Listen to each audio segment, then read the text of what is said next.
When you were younger, there was always that one player everyone talked about. Naturally gifted, smooth, effortless. Most people assumed he would go the furthest. But years later, many of those players disappear, and the ones who look normal at the start somehow keep rising. This isn't luck.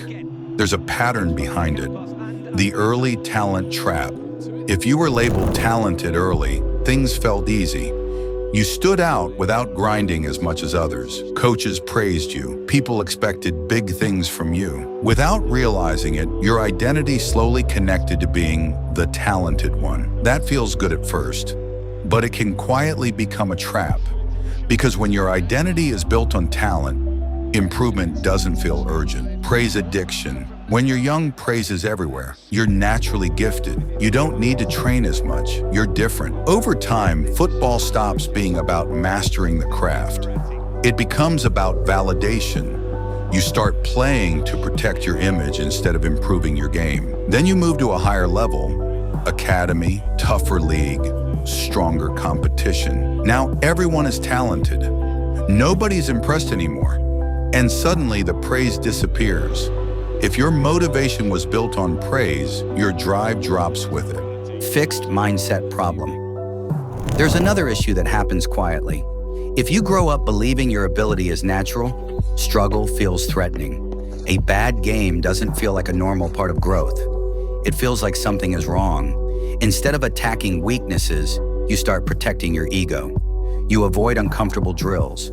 You avoid situations where you might look average. You stick to what you already do well. That's when progress slows down. No struggle equals no tools.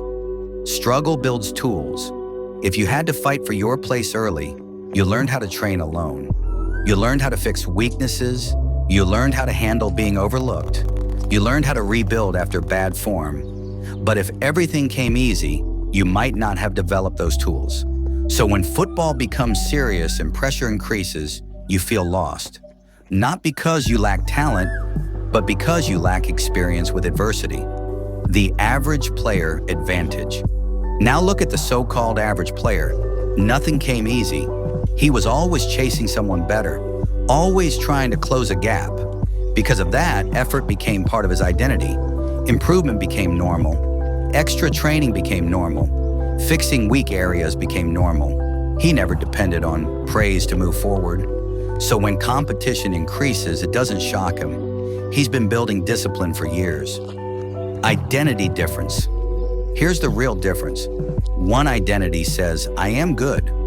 The other identity says, I get better. When things get difficult, the first identity feels threatened. The second identity adapts. Talent gives you an early advantage, but discipline keeps you progressing when talent alone isn't enough. At higher levels, almost everyone is talented. What separates players is consistency, mindset, and work ethic.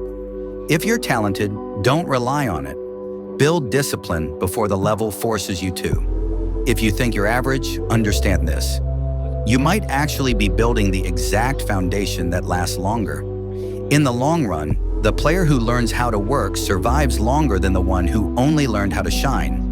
And that's why average players often win.